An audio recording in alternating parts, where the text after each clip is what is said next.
You're listening to Lyfe and Shyt. I'm Danielle Walker. And I'm Tommy Walker. Join us as we talk about our journey overcoming fears, boundaries, marriage, family, lifestyle, business, and whatever other shit you can think of. We're individuals that came together to create one unit with one mind and one goal.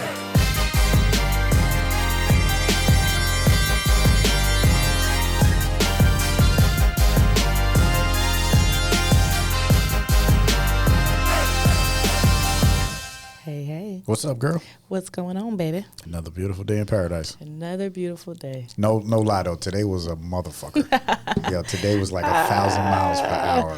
I feel like they're all like that when we start off. We're like, oh, it was so good. Today was awesome. We're like, nah, today was a son of a bitch. Yeah, we ain't go front. We had international issues today, so yeah. There's one thing we ain't gonna do is front. Yeah. Oh, I have a question, as usual, for you. Hit me. When you think of a business boardroom meeting, what gender do you think of around the table? The gender? Yep. Majority. I would say majority men around the table, usually. Why do you think that? Well, in my own experience, that's what I've seen. Like every corporation I've ever been a part of, which wasn't many, any meetings I've been a part of, there was always men. And honestly, like even to the jobs I've had, like I've never had a woman as a supervisor. I think that's pretty interesting. I mean, not that you had a lot of jobs, I'm gonna say. I mean, your name is Tommy, but you do have. Oh, that's some bullshit. I had to go there. Tommy don't usually have no jobs. And apparently his jobs don't have no women bosses. I could count on my hand how many jobs I've had. But that just means I'm loyal. Yes, and you're a creator. And you're I'm a job creator. Yes, exactly. True that too. Yeah. Okay. Damn. I gave you props. Tommy. I took it. Rest in peace to Tommy from Martin too. If you're too young and don't know who Tommy is with no job, just go back to all the old Martin episodes. Yeah. Oh man, that's funny. So we got a special guest in the house. I'd like to introduce our friend. Her name is Chida Rebecca Warren Darby. A little bit about Chida. She's Wow. Because if you Google Chida, she comes up. Like that's like 1,000%. It's not just like Chida. So no. When you Google her, you got to make sure she comes up when you Google her. She's a second generation publisher. Chida's had her, everything from her own Black digital magazine, our nonprofit, currently working for the city of San Diego, had a job for the mayor doing a deputy director in communications. Now she's working in appointments and boards. Originally from D.C., but raised in San Diego. D.C. in the house. Yeah, so I don't know if people knew that about you, that you was born in D.C. and San Diego was home, but Chida has been recognized at many different levels from the NAACP all the way down to local level. So truly honored to have you on the show with us. Thank you both. So excited to be here. Yeah. Chida, you're one of my favorite people, if you know it or not. You every time I see you, you have a beautiful smile all the time. You're the most consistent woman I know in my life right now. So takes one to know one. Thank you. So that means a lot. So tell me about your family, or let's say, are you like? I know everyone wants to know. I just say she's a gorgeous woman. So everyone, the inquiring minds, as I like to say, want to know: Are you single? Are you married? Are you spoken for? I have a husband. Oh, so I'm divorced. A husband. I like that. Oh, yes, he was. I have a He's not anymore. So I'm divorced. I've entertained some situationships, but technically I'm single. Okay, and still ready to mingle. Yes. Okay, there's no rings on the fingers. So. And it's not complicated, right? No, it's not. Cool. Yeah, because that's also a thing too. Like, in a relationship, like complicated, or single and complicated, huh? Yeah. Could it be single and complicated? Just situationship. Yeah. Okay. I love it. Yeah. And then occupation now. I know Tommy alluded a bit to what you do, but if you want to get a little bit more into that. So I am still with Mayor Gloria's office. So they switched me from Deputy Director of Communications to Director of Appointments, Boards, and Commissions. Nice. So I'm essentially responsible for appointing San Diegans to all 47 of our boards and commissions on behalf of the mayor. Damn, 47. Nice. Oh, we're going to get into that. Yeah, definitely. And what do you do for fun? That's a good question. You know, I found great joy in just sitting and staring at a wall sometimes. Just quiet, just a wall. When your life is busy and there's people always in front of you, and then you have kids and everything else, then sometimes just sitting in front of a wall is just nice. Yeah. It's actually been a challenge though, because my children, I have 2 boys, 11 and 14. They live with their father, and so ever since I became single for real, like didn't have to tend to any kids, it was just like, what do I like to do? And then growing up as a second generation newspaper publisher and working in the business, there was no downtime. So the biggest challenge lately has been able to like discover what I enjoy and then making sure I have the energy to do it. So those 2 things have been challenging. So I know in my mind like what I like to do, but I'm gonna take some risk and like I want to go on a hot air balloon ride. I'm going to try that. I like that. Yeah. I like that. I feel like you're the second person to talk about hot air balloons. Just like it's in our universe right now. It is. It really is. I think We've never done it. Nah, we might have to. Have you guys done it? Nah. No. Okay. We might have to plan a trip. Yeah, we will. Yeah. That sounds like something we got to definitely do. Then what are your dreams?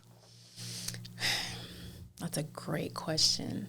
So, people will always ask me, like, if I had, like, a vision board and all this kind of stuff. And, I used to do it, but every time I created a certain path for my life, it was like God was like, no, I want you to do this. So I literally don't do that anymore. I'm content with a lot of things, and I literally just want to be of service to God. Like, where do you want me? And I'm finding joy in serving.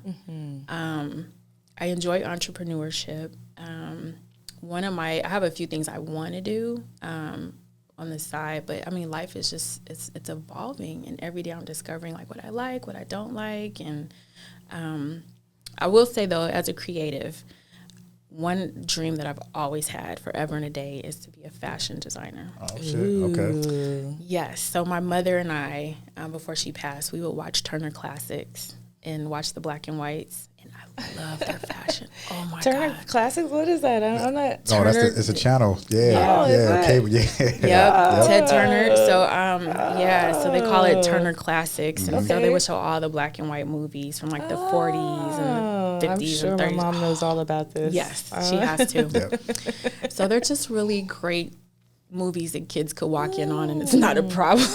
Just really clean, wholesome storylines, and they're kind of corny now because they're like, really?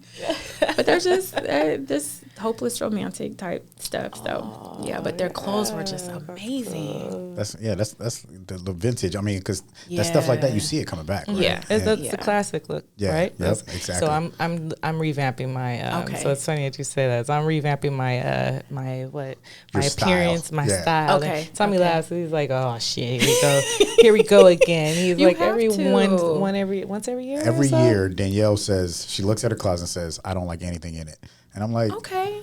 You've been saying that for as long as I've known you. I'm gonna do a dump. I'm gonna dump everything and then it. I'm scared, but it's like I don't know. I'll dream about clothes. Like, ooh, what about that one shirt I used to wear? Yeah. Well, like I said, I've told her. I said your problem is you like rack shopping or sale shopping, or you see something, you're like, oh, I like it, I gotta get it. Versus, is this my style? Is this? That's a thing, though. Yeah, that is a thing. I do feel your pain on that. So I'm the same way. I have started doing like Pinterest and looking at things that I like. I haven't completely like gone in that direction. So like even with me liking this classic look, like these are like pencil skirts and like gloves and stockings and all that. So I'm not doing all that, but I'm like, it looks good. So I'm like, I'm working my way. So what I do is I trick myself into buying pieces that are a part of that collection, and then when it's like a last resort, I have to pull those things out. I like that. Yeah. Instead of like, she bought a shirt the other day, and I was like, "Oh, that's new." She was like, "Yeah, I picked this up at somewhere, the farmer's market." And I was like, "Homemade." He always calls me. He's like, "Ugh." And that's what she said. She was like, "It was homemade." I was like, "Well, it looked like it." Like, no, it did not. He's only saying that because it was homemade. That's it. No. If he had known, he would not have said that. I swear. Just because I said the words farmer every time market. I see you, you're dressed cute. Thank you. You are a fabulous dresser. So I believe it was cute. Yeah. Cute, definitely. Oh, see. Always cute. No, we got. That's not the topic of today's podcast. Yeah, because me and him have had it out about you know what? Actually, the way that I dress. We have to do that. Yeah, we do. Let's make a topic about your closet. We definitely do. Just your closet. we'll add in your closet too with the same 4 shirts that you get from the same place all the time. So 1,000%, and the same Timberlands I get every single year. China, like I did not sign up. Yeah, you did. Yeah. But today's topic is not enough women at the table, right? And that's the reason why we asked that question. Not dressed right either. Just kidding. You better, when you show up to the table, you better have an outfit on. Listen. Make sure the shirt fits.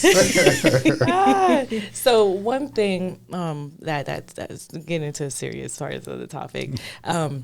In the Supreme Court, right, which is the highest office that you can. Before you do that, you gotta ask. Chida. Oh, that's true. What? Yeah. When you think about a conference table, a corporate table, and you're actually at the table, so you know what gender do you generally see the most? Men. Yeah. Generally, why do you think that is? I just think because of the barriers created. It's changing. So, like, as of today, present day, it is a lot different. It is not different enough, but yeah. It just rules to the game, the good old boys club. Yeah, and I think that's in different industries, like not even like just the corporate world, but I was an MRI technologist for 10 years, and there was a group of like males that were, it was just like uncalled, or like, what do you say, like unsung, I don't know, they just these were unspoken, right? Like, so it wasn't like, oh, you have to do this, but you knew if they didn't approve of you, then you wouldn't go to the next level. Like your career would basically be paused, you know? So those good old boys is in every career. No matter where you are. Yeah. Even if you go into like military, for me, it was like that in the military. You hear it in law enforcement a lot. So that's true. That's true. Yeah. And that's because there's more men in the world than there is women, and that's one thing, right? And back to the Supreme Court, which is the highest office that you can hold in the United States. There's 113 positions that are available, and of the whole entire time that it's been available, only 4 women have ever held that position, and 3 currently. Isn't that crazy? Yeah. That's crazy. That's like in our lifetime. In our lifetime. And then in Fortune 500, right, it's the Fortune 500, so it's 500 people who have fortunes, right? 500 companies. Yeah, companies that have fortune. And of the 500 companies, only 41 of the CEOs of these companies are women, which is a trip to me. Less than 10%. Less than 10%. That's crazy. Yeah. And when women outnumber men in this country, to hear that 10% of our CEOs, the biggest CEOs, is 10% is women, that shit doesn't, it's like astronomical. It doesn't even make sense. But because of the barriers that were put into place for years, right? That just it's like one of those things that has happened for so long naturally that nobody said, hey, this shit ain't right. Maybe we should change it. And then Chida just talked about today a law that literally just went into place only a few years ago that would make board members to be a certain number of women. Shit's crazy to me. Yeah, it is. Like one of the things that we were talking about is the time that it takes for a woman to become, to go from to be a CEO, right? So it takes a woman 250 days to become a CEO and a man 100 days. And the reason of this is because of the boards, right? So for women, a goal would be to be CEO, but a true goal would be to be on boards. Correct. And there's many boards, so many different boards that, I know my experience from boards is that I had none. I didn't know what a board was. I didn't understand even like growing up the company dynamics. It was kind of like just, I thought the CEO, the owner, and then that was it. It wasn't until I started hearing stories of people like Steve Jobs and when he got fired from his company that I actually understood what a board was. It's like, okay. So that's the trip to me. Yeah. The board really does run things. Control the reins. Yeah. Chad, if you could explain, like, what does your current position as Director of Appointments, Boards, and Commissions mean? Because and then 47 boards. Like, what? Like, how do you keep control? Like, you monitor 47 different boards? Essentially. Yeah. So our department is relatively new. It's only a couple years old. The Faulkner administration created this. It was just a section in a part of an administration, and they made it a city department. So I have staff. I have 5, including me, there's 5 of us total. So essentially, boards and commissions advise the mayor and the city council. And we have tons. Actually, this month we're going to be announcing the revival of the status on the Commission of Women and Girls. So that's a commission that we're standing back up. But boards and commissions essentially advise the mayor and city council. So, for instance, we have a board that talks to the mayor or advises him as it relates to disabilities, persons with disabilities. So you have people that serve on this particular board that have lived with disabilities. They bring their lived experience to the board, and their job is to kind of make sure that from a policy standpoint, we are making sure that we're being inclusive, equitable with our policies that we put out in terms of, you know, how we navigate through the city and making sure that persons with disabilities aren't left out of conversations or that their lived experience isn't a challenging one. So that's a group that advises the mayor. The new commission that we're standing up, the status on the Commission of Women and Girls, they'll be advising the mayor and city councils on issues that relate to women and girls. We have an arts and culture commission, so they speak to the arts and culture aspect of the city. So we have all these boards that really are a part of making sure that they are able to speak to the things that that they're, you know, in terms of the seats they're sitting in. They bring their lived experience, their professional experience, and they only serve a couple years, so people rotate out, but they're essentially advisors. So a lot of opportunities, especially if, because like Danielle said, you know, you talk to Supreme Court, those jobs are forever. Once you get appointed, then that's it. So if you, unfortunately, you have to wait till somebody dies to, you know what I mean, to make change, right? So, so to get to that level is pretty, like, you know, extreme, but right in your own backyard. Yeah. You know what I mean? Like you talked about, you know, learning about different boards. It's not always about sitting at the corporate seat, but the boards start right at home. And if you live in whatever city you live in, we're happen to be in San Diego, where 47 different boards advise the mayor.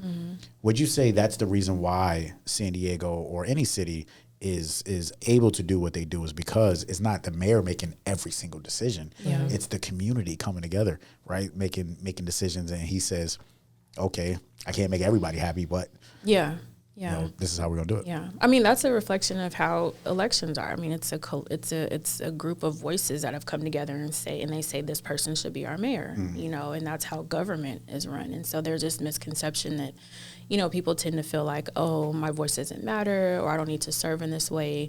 There's a lack of civic engagement, especially in communities of color sometimes, because they haven't felt included in the process. 1000%. But once you understand that your tax dollars, you know, that you benefit from that, or you're punished, you know, because of decisions that are made, you'll become more vocal in the process. So one thing that I've done in this seat is to make sure that I take my comms hat and I make it a situation where I'm branding the boards and commissions in a way where people are interested.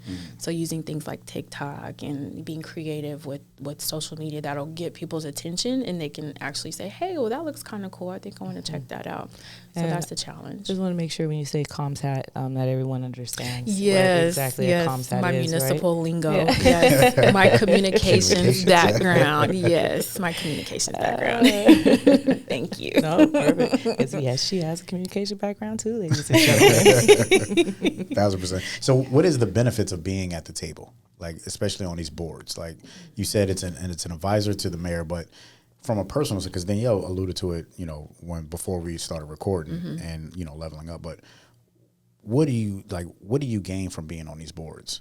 You get to create change. You're giving back, you know, and sometimes people bring policies to the table that really impact our city for decades, future generations, you know, by simply implementing one thing that maybe someone didn't think about. Now it's something that your grandkids will benefit from. That's true. You know, so you're creating legacy by giving back and actually being a part of decisions being made at City Hall. Yeah, I love it. I love it. And as we talk about not enough women being at the table, I'd like to talk about a couple of things that we as women can do to become CEOs, or I think even things that younger women may or may not know that they're doing, or some little tips for them to do to kind of get up to the level that they're ready for or waiting for. And one that we talked about is learning to say no. Yeah. And I think that us as women generally say yes to everything. It's like, oh yeah. I mean, I've worked with, I've employed women who are just like, give me everything, and I'm like, no, honey, no, you know, like. Why is that though?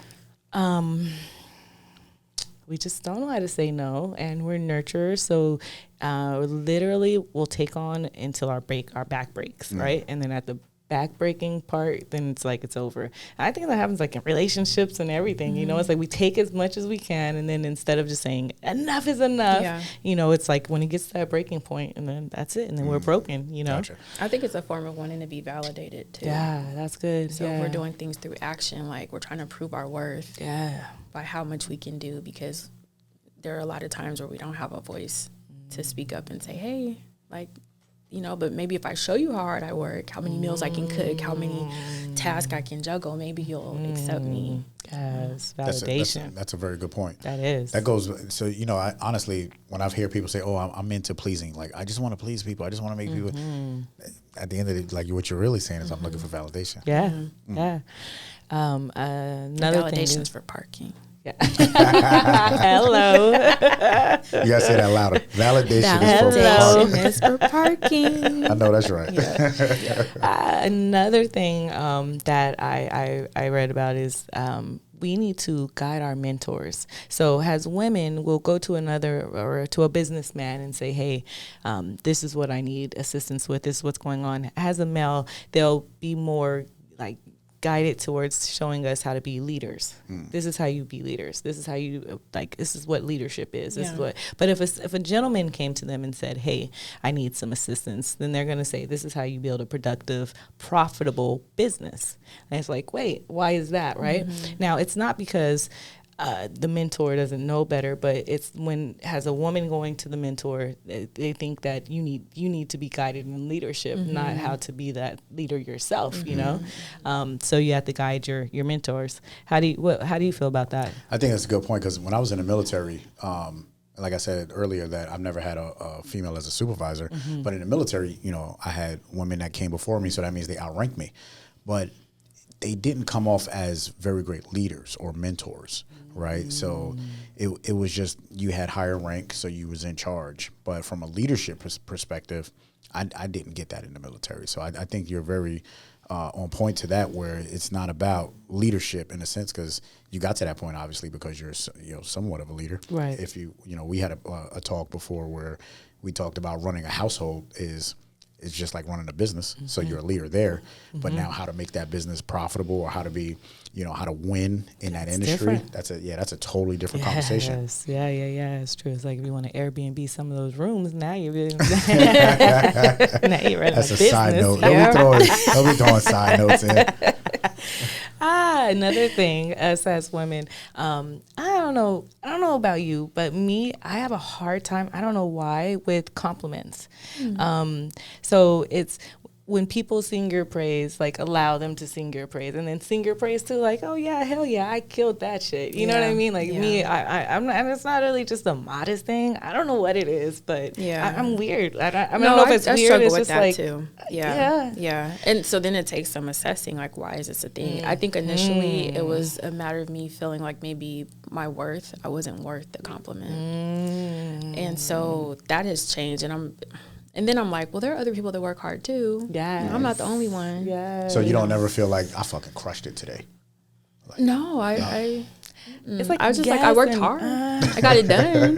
You know. And that's gonna go to my next point. Yeah. Us as women, I don't know why this is a deal, and I had actually never even heard of it until I started studying for this podcast. The imposter's syndrome. I had never even heard what was that. Yeah. Miles talked about that. That's right. Yeah. That's right. He did. But you know, I didn't think of it as in a woman's way. You know, when he said it, it was like, oh, okay, that's a man feeling like that. That's a man. But I guess you're absolutely right. It's true. It's just. it's a weird feeling. It's more, self-sabotage. Yeah. That's what he was saying. But it's like when you don't feel that you're accomplished or like you deserve to even have a seat at the table. And it's like, oh, there's people who work just as hard. Like you said, the people who work just as hard as me. So the way Miles presented it was a little different.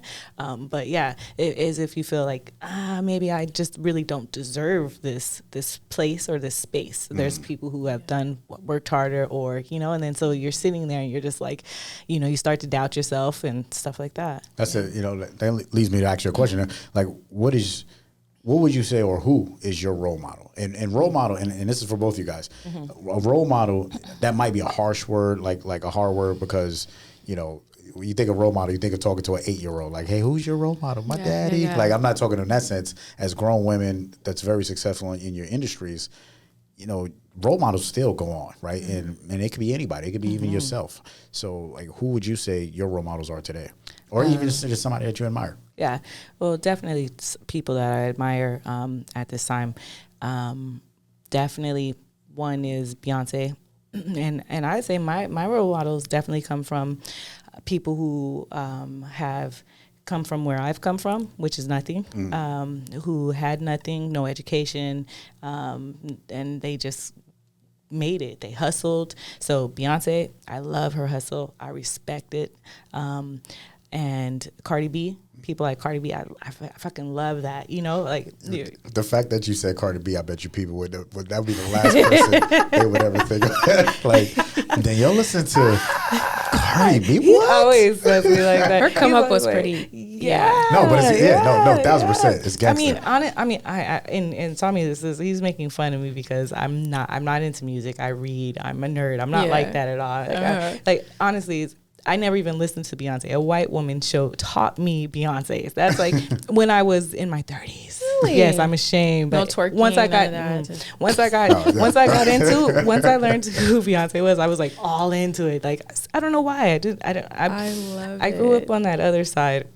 But so Cardi B, I first heard her first song. I was like, who is this woman? And I looked her up and I was like, this woman is amazing. And everyone like, oh, I hate her. And this, and I'm like, why would you? But all I knew was her struggle, her study, and her hustle and the way she got there. It was just amazing. Yeah. And then oddly would be Kim Kardashian. And people always be like, Kim Kardashian. Now listen. She's one of the 41 on that Forbes 500 list, okay? Homegirl puts it down. Yeah, and she's not even a CEO of a Fortune 500 company, but she's a CEO of herself, and 1,000%. She makes money. And it's not just everyone, the whole sex sells, blah, blah, blah, blah. Okay, that was years ago, people. That was a long-ass time ago. Her portfolio is on point right now. It has nothing to do with the sex tape. Absolutely nothing. But yeah, that's what I say. So that's enough. You like the hustles? Yeah, I do. Everybody got a little bit of hustle. Yeah. That's it. I love it. I think really my mom. Oh, I like it. My mom. I just remember the journey to becoming the owners to San Diego's oldest and largest Black newspaper. Like, when they moved to San Diego, I think she was working at the Housing Commission, and the owner of the newspaper was tragically killed. And at one point, she actually had worked for the newspaper when she was a little younger. She had lived here before and was married. And I remember she came home and told my dad, I want to buy the newspaper. Did nobody have any journalism background whatsoever, none. And they bought the newspaper, paid for it off of its receivables. What? Nice. Yeah. Bought it off its receivables. So that's pretty. That's pretty dope. And I want to get into that because I always get impressed by and wowed by people that come from families that says, yo, this is what we're gonna do. This crazy idea. We're gonna buy a newspaper, like you said, no journalism background, and just see what happens. Like, so what are we gonna do? Yeah, like how's it? Like everybody always asks the how, right? But like sometimes you got to say fuck how, and just go with the goal. Right? So they did that. They had extensive careers in DC though in politics. I think they were like GS-15s when they left, or 13s or 15s or whatever. So when they got back here, they were just like, okay, let's try something else. But So initially, when they were moving to San Diego, they were coming to purchase 98.1 radio station.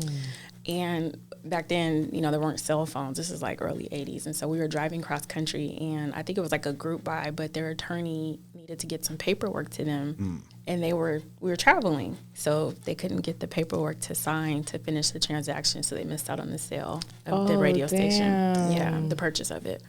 So they get here. It's random. So buy the newspaper. They got a small loan from a friend, got the rest of the receivable money, and bought the paper, and like literally didn't know anything. And so just growing up in that business and seeing, like, remembering, you know, being there after school, having to spend the night in there sometimes, and then go to school. Imagine. It was crazy. And she did so many other things. She and my dad, but she really was the visionary behind a lot of it. And then he was like the one that said, okay, well, we can do this. He was a legal mind behind everything. So they did that. She started San Diego's first black chamber back in the early 90s.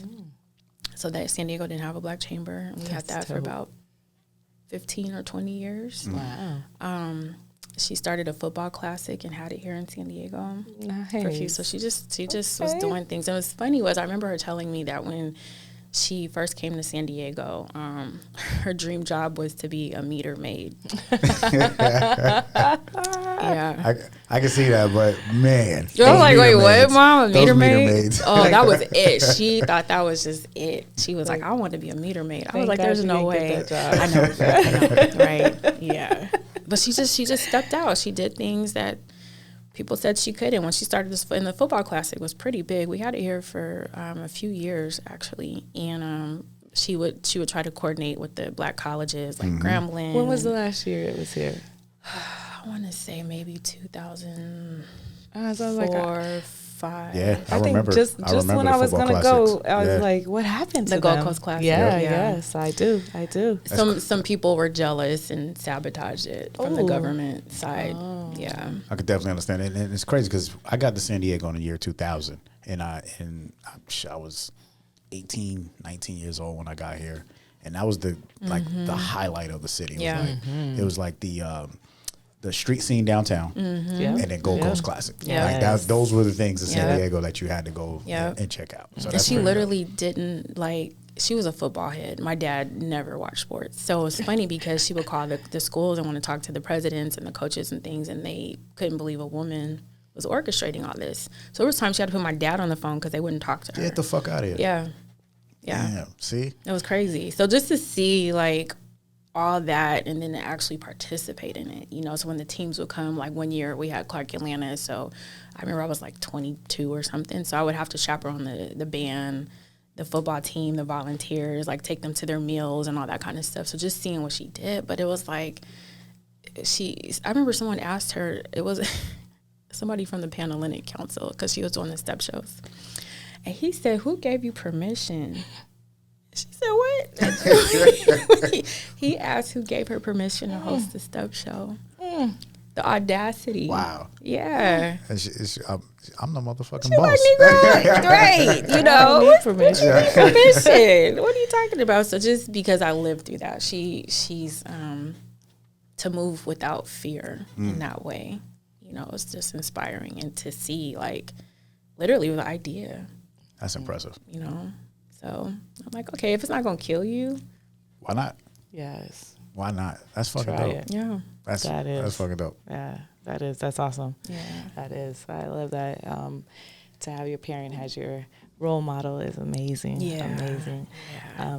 Do you feel that women in leadership sometimes lose rather their femininity and become a little more mannish? And how do you hold on to that? I think that's just a part of identity. I think there's one thing to have a job, but not have the job have you.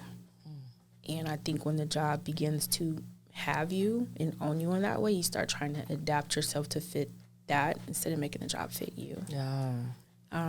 So not losing your identity. You know, it's so funny every time I go to work and do little things or whatever, and people are like, "Oh my God, I would never do that." I'm like, "Why? Like, what do you mean?" Like making TikToks and stuff and dancing on a video, promoting government. You know, like, okay, you like music too. You know what? There's people operating so much fear, and I just think if women remember to be themselves. Like, you have to show up as yourself, and times are changing. It's okay. Yeah. We need all the femininity and the nurturing, all those qualities that make us women. Like, those things are needed. Those are part of your voice. Yes. 1,000%. And Tommy and I, we joked about my closet and in the beginning. Yeah. But that is a very, very real thing that we struggle with, because he'll say, like, I want you to look a little more sexy, or, and I'm like, I want to be respected. I want to be looked at different. He's like, I don't understand. Like, what's the difference, And then, and I'll try to explain to him, and he's like, well, I just like a woman to look good, He's like, whatever's coming out of her mouth, I still respect, but that's him. But I don't want to come in and just be titties, you know? Right. Like, so, yeah, but it's like, I embrace that I am a female, right? And that's like a very thin line that I often struggle with, because I like to be sexy. Like, I'm a female, and that, like, in every sense of the world, the word. Yeah.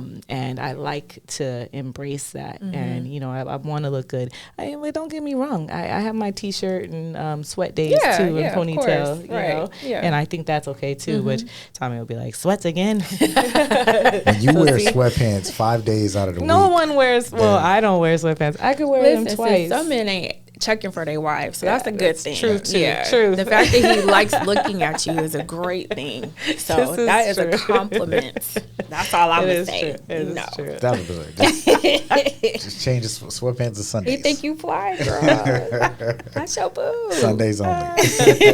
He want me to be sexy. Nah. I think sexy is like, from a. The way you use the word is not, it's not about being sexy, but it's about wearing clothes that, make you look good, right? It's like throwing on a muumuu or something that, is just over. When you got too many threads on, it's like, that's just too many threads. Like, just look at, like, if you look at my shirt right now, it don't hang. Like, if. So he's talking about my shirt. So no, I ain't talking about yours. Like, yours is legit. But if your shirt hang too much, that means it's too big. Like I think about back in the days, everything I wore was a size 3X and 4X. That was a style. Exactly. Yeah. Exactly. So if I'm walking around 3X, 4X today, you'd be like, yo, homie, size it down. That's not comparison. That's all I'm saying. Comparison. You wouldn't say, I need you to look more sexy. No. You would just say, yo, your clothes are just too big, bro. So that is the thing, though, because I'm with you with the oversized. There are some things that are meant to be oversized and some things that aren't. And one day I do remember having on a sweater that was large, and I thought it was oversized. But when I look back, I was talking to some interns, and somebody took a picture, and I was like, oh my God, I look so big. I'm not that big. And the sweater wasn't meant to be an oversized sweater. That's that. I was wearing a large sweater. So you look big. I looked really big. Yeah, and you weren't wearing your size. That makes a lot of sense. Thank you, Chida. That's different than taking a button off. Like, well, they won't just take a button. Well, no, that's because if the shirt looks like weird. This. Yeah, that's it. That's my own personal question. Yeah, that's gonna be everyone else. Like, I have employees. Well, who cares? I don't want them looking at my titties. They're gonna look with your shirt button. How about they're gonna look no matter what? Yeah, they will look. No matter what. I mean, I'm not encouraged. I'm just saying. We're black women. Some things you can't hide. It's there. You spectacularly just waking up. You're See, girl, look at how you compliment. Girl, you better take that compliment. Look, see, I'll be in the office like this. Right. I'm like, what'd you say? Right. Distracting your man. Girl. And I'd be like, babe. All the time. That's how, that would be the means. Totally allowed. I'm the guy in the meeting you talk about. Definitely. I'm just married to it. It's just I got 17 years in. So cute. You guys are adorable. You guys have been consistent from day one. It's like you're on a first date every time I see you. I appreciate it. That's so cute. Thank you. Well, we legit get that when we're traveling, and people are like honeymooners, and we're like, no.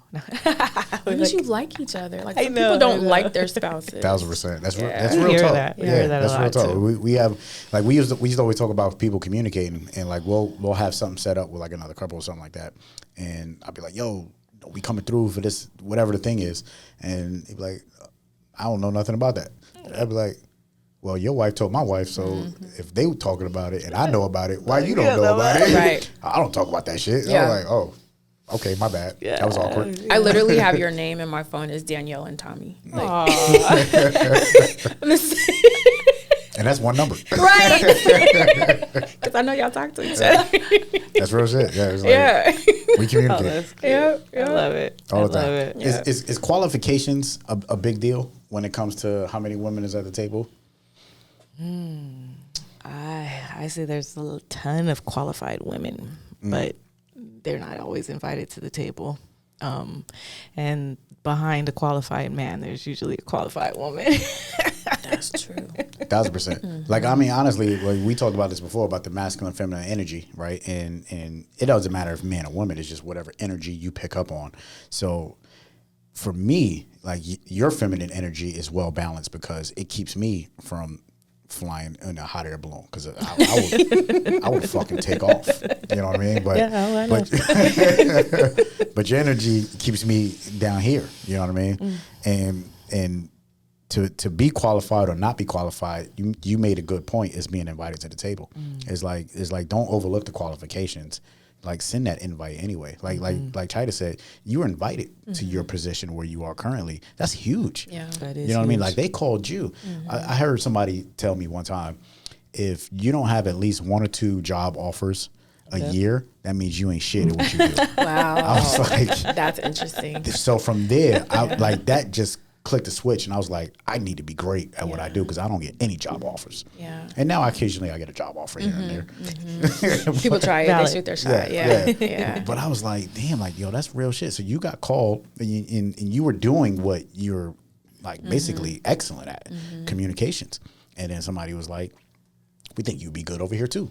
Yeah. And you made the jump. You know, a lot of that too, our chief of staff was the one that kind of called me in our office and was like, hey, you know, and they're really great about hiring from within the administration. There's about 28, 29 of us in the administration. But it was cool because even though I felt like I wasn't maximized in my role prior to that, I did my best and I kept bringing up ideas and I kept doing my best, you know, it's being faithful with the little, you know, and they recognize that. So for me, when I do things, I always perform or do my work unto God. It's not to, you know, I'm like, God, you gave me these talents. What can I do to make you proud of what you've given me? And that's how I operate, because I just feel like people let you down and you're always chasing validation, always chasing to get approval. And I didn't want to do that, you know, and I didn't come from that space. You know, when I took over the family business, so my mom passed and then I moved back to San Diego to essentially be co-publisher and managing editor of the newspaper with my dad. I had to Google my job description. I didn't know what I was supposed to do. I didn't know. So even though I grew up in the business, I hated it. So like, you walked in just like how they walked in, like had no idea. Yeah, because I just had checked out for so many years. Like I was like, I'm moving out of here. I'm grown. I'm married. I'm out of here. And so it was a lot of stuff I wasn't paying attention to there. I knew the gist of it, but the real details of what my mom did, you know, I didn't know.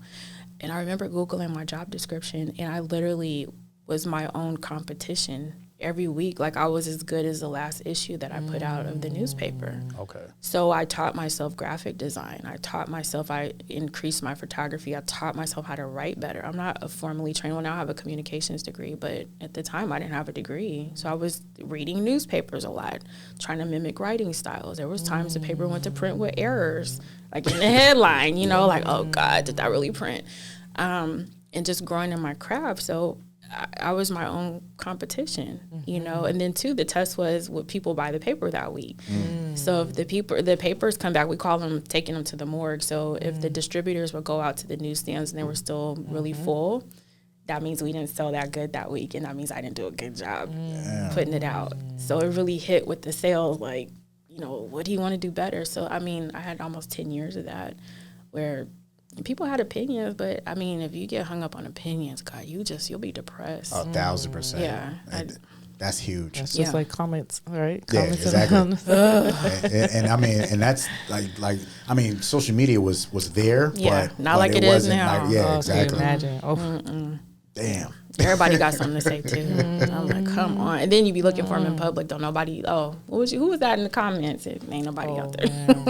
And that's huge. Yeah, that's real dope. So I know, Danielle, you know, we talked about, you know, qualifications and all the different industries of, you know, where you see mostly men and not women, but like you've created your own table in a lot of different areas and opportunities. You know, you made mention of the MRI technician and in the medical field, and you, like, not only being the only woman in that arena for your company, but you was the only black woman there. Yeah. Right. Yes. And I remember when they was it the website that they did, or was it? Yeah. So your company didn't even have a website. Nope. And they created a website. So first of all, they were behind. Like, they were already 20 years behind. wow. This is true. Yeah, it's like internet came out in the 90s and they just started. And this is a company that's been around for like over 30 years. Over 30 years. So they create this website, and Danielle is the only black woman MRI technologist on this website. Yeah. So it wasn't about an invitation. You created the table. I did. Let's talk about that. Totally different situation.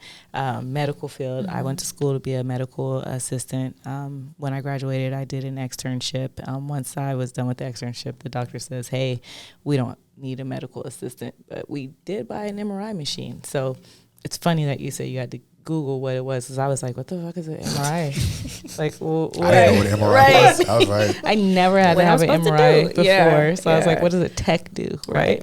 So then I like engulfed in all these books, and the doctor gave me tons of books. Was like, just learn. Wow. And then we have a position for you. When I interviewed for the job, my boss at the time, he's like, I just want to make sure that when you get in there, you're not afraid. And like, you know, he's like, you don't look at the machine and say, I'm out of here, you know? So I was like, okay, I'm up for this. So totally different field, dived all the way in. It was, like I said, very male-driven field that I didn't know about. All doctors, right? So I deal with nothing but doctors, and that's what male-driven field, right? So it's just like, okay. And then the only women were nurses, right? And those were the tables that I was around. And even at that table, I was the only black woman there. So that was different, right? Because then I'd come in and it was like, you know? And that's one thing that I hate, the stigmatism of a black woman, right?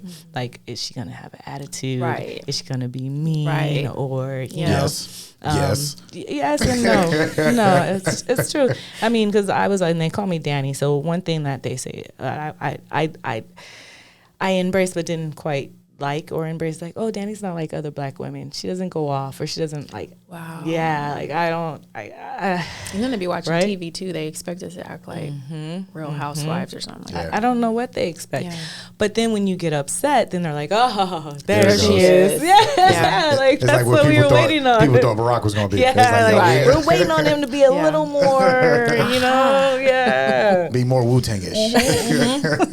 We know he grew up on Wu-Tang. Like, we know you are Dani, but where's Dani at, you know? And it's like, no, you know, but to hear that, and that's a whole nother podcast as well, right? That I wasn't like other black women, or that I was more professional, or even my voice was different. Like, ooh, we want Dani, like, we want her voice on the answer machines. You know, she's got that you get that too? Notch, you know, but, and then they'd be like, that's you, when they see you, you know, and that's one thing my kids will always, especially my oldest, she never really got it, I would think, because she's seen me in action. And she's like, oh, I'm going to be like that.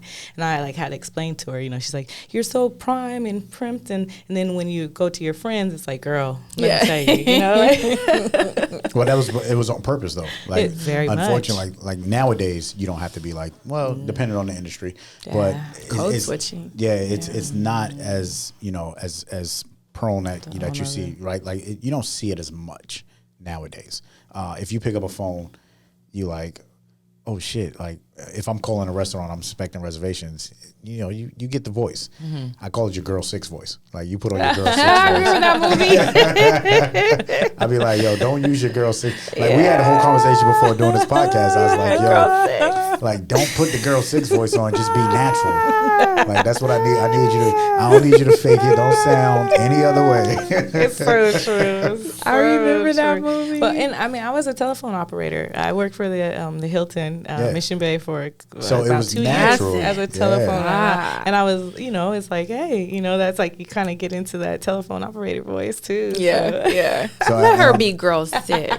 Sometimes it works. Depends on the situation. Like, if it's in our benefit, then put it on. But if it's not, like, yo, be natural, homie. Like, and like you said, you get that too. So I'm sure, especially in communications, like I'm sure you had to flip. I'm on the answer machine right now in the mayor's office. And then they look at you and they'll be like, wait, that's you? Actually, they don't. But one thing I'm starting to notice, we have a very diverse staff. Okay. Yeah, Very true. Yeah, mayor don't play. Like, yeah. Your staff is probably the most diverse I've seen since I've lived in San It's the Diego. most diverse in any administration. Yeah. That's dope. Yeah. I think I'm the first Black woman to serve in a comm space in the mayor's office. Yeah. Okay. It's they've had Black people represented in the office, but yeah, he don't play. Nah, like your team is already set all kinds of, you know, trends that we've never seen in San Diego. Yeah. You know, now at this point, it's just like you hope that it just keeps Continues. going Yeah, on, right? yeah. Because the change is in everything. Yeah, and it's a trip for you to say the first like Black woman. That I always say it's a trip that we're still having first. Yeah. So as we talk about not enough women at the table, there's not enough Black women at the table. No, so he I made think a that's a whole point. nother Yeah. podcast that we could talk about too. Yeah. And living in San Diego, there's so much more opportunity, right? I mean, when you think about the United States and you know, people, I'm on social media, I'm in different events, and people say, oh, where's these people at? Where's this at? San Diego, like it's not the market, right? You know, you got to do your numbers. And when you look at the demographics, you know, and you see what the numbers are, that's just the reality. You know what I mean? You can't change reality. But when I see that, all I think about is opportunity. Yep. How can we change the game? You know, how can we build a legacy of like a family that's been around? Like people, the Voice and Viewpoint is still a newspaper that still goes out, and you, like, if you lived in San Diego, you know what the Voice of Viewpoint. I don't care who you are, where you know what the Voice of Viewpoint is. You've seen a copy of it That's somewhere legacy. or another. Yeah. So that's opportunity, and so my thought in this, my value add is, you know, it's not about, you know, not being enough or getting the invitation. It's about, you know, learning what opportunities you are at the levels of where you are. So if it's a board, you know, a community board, if you don't know, in which Chida's going to, you know, talk about, you know, how to get information about being part of boards, but there's no reason why women can't be at the table now. There's no more excuses. Like rip out all the old mindset, and if somebody is coming to you and talking that way, punch them in the fucking eye. Like that shit shouldn't be a conversation that we, like you said, a dude asked your mom who gave you permission. Right. Like, he should have got punched in the eye for that shit. Yeah, pretty much. You know what I mean? Because she's the fucking boss. But at the end of the day, we, you know, need to promote that, and women need to just say, I don't give a shit who you are, what you think. I'm the motherfucker. Right. That's right. Stay true to your values and to what your virtues are, and I think that's important. Yeah, fuck the women. backseat. Yeah, there's no more Yeah. backseat shit. Yeah. Whatever your vision is, once you create it, just stay true to it. Because motherfuckers are gonna get behind it. Yeah. You know what I mean? Like, I'm 1,000%. Like, what? You got, like, fuck yeah, let's run it. I'm gonna support you 1,000%. Yeah. And there's other people out there that will. That's right. Yeah. What's your final thought on that? That was it. That was your final thought? You're supposed to hit me with the final thought. No, we said we weren't going to say final that's thought right. anymore, Okay. but you continuously say it. We're still trying to figure out. He's all like, we're- final thought. I'm like, babe, we said we weren't going to say that We're final still trying thought. to So you figure said out your that. final thought, then I said my final thought, and then you're supposed to say. He was just testing you to see if you remember to remind him not to say final thought. And now he was supposed to say, Chida, what are your handles? Where can we find you at? Because that's the Tommy Walker thing. Yeah. What are your handles? Right. Don't put your eye into it. Oh my gosh. So now that we got to that point, what are you handling? Right. What do people need to know about what's going on with Chida and the city of San Diego? How do we get on board? Yes, so I will say, to get on boards and commissions, my biggest ask is that people just apply. People are just like, oh, what about this? What about that? Just apply. Our website is onboard, onboard.sandiego.gov. And so when you go to the website, we have a new system that we created, a new website that we've put up where it shows you all the vacant seats, all the boards. You can read up on what they are, what the qualifications are, what the municipal code is for each board. Say that one more time, Chida. Sandiego. On board or boards? Board. No S, yeah. Okay. Onboard.sandiego.gov. Yeah. So you can go there. And I just tell people to submit their application, because even if there's a vacancy that opens up, we'll already have your stuff in the system. You know, so not so much, we're trying to fill seats right now, but if there's a board you're interested in and, you know, there's no seat available, people go through life changes all the time. They might have to resign for whatever reason. So if we have the application there, we can pull it. So I say go to Onboard and submit your application. All my handles are Chida Rebecca. At whatever, LinkedIn, Twitter, Facebook, Instagram, all Chida Rebecca. So I'm starting to use my personal profiles for work purposes. Have a little decent following. So LinkedIn's been pretty friendly in terms of posting stuff. But we have so many, and we really need, Mayor's very adamant about making sure that our boards and commissions are diverse. We have had some pretty significant appointments. We've had, I want to say 70% of our appointments were people of color in the last year. Super dope. Yeah, and over 50% were women. Okay. So we're not done. I mean, we still have a ton of appointments to make. Awesome. And so, you know, there are some professional qualifications too. For some of them, we want your lived experience. And so if you specialize in a particular field like law or something like that, there are some boards where we have a seat vacant just for lawyers that have an interest in whatever that board or commission is. Any MRI technology? Girl, we'll find one. Listen. You got a medical board? Well, listen, we have a small business advisory board. Okay. Yes, for business owners. Yeah, yes. which we definitely got to be a part of. Yes. Okay. Absolutely. Okay. Yeah, we have that. So it's just the opportunities are limitless, and being on one board can actually lead you to other opportunities. So I don't serve on any of our city's boards and commissions, but I am on the board of the United Nations chapter for San Diego. Okay. Opportunities there, you know, and I got on that board. It was through a conversation I had with someone who was not African American, and he came to a Black Chamber event. We were talking, and he remembered me from our conversation and invited me to apply. And I was, at the time, probably the only Black person on the board, maybe one other, but they recognized they needed more diversity. So networking is huge. Yeah. You never know who's going to remember you. Be memorable, people. Be memorable. Yeah. And I would say my if I had a final thought, I had something to say, I think people should just find ways to enhance who they are. Everything that I've done, it wasn't with the intention of being selected or seen. I just really loved it. I love what I do, and I just tried to find ways to make it better. And so when I started loving it, then the opportunities started coming. Exactly. You know, it's like, oh, okay, they see I love it too. They want my expertise, you know, like so. That's the math right there. Yeah. 1,000%. Yeah. Super dope. That's Chida, y'all. Thank you for joining us. Appreciate you. This is Lyfe and Shyt. Lyfe and Shyt. Love you, girl. Love you too. Tommy and Dani. Do us a favor. If you enjoyed this episode, please subscribe. Leave a review. Let us know what your thoughts are. That's the only way that this show is going to be successful. And we appreciate you. Talk with you next time.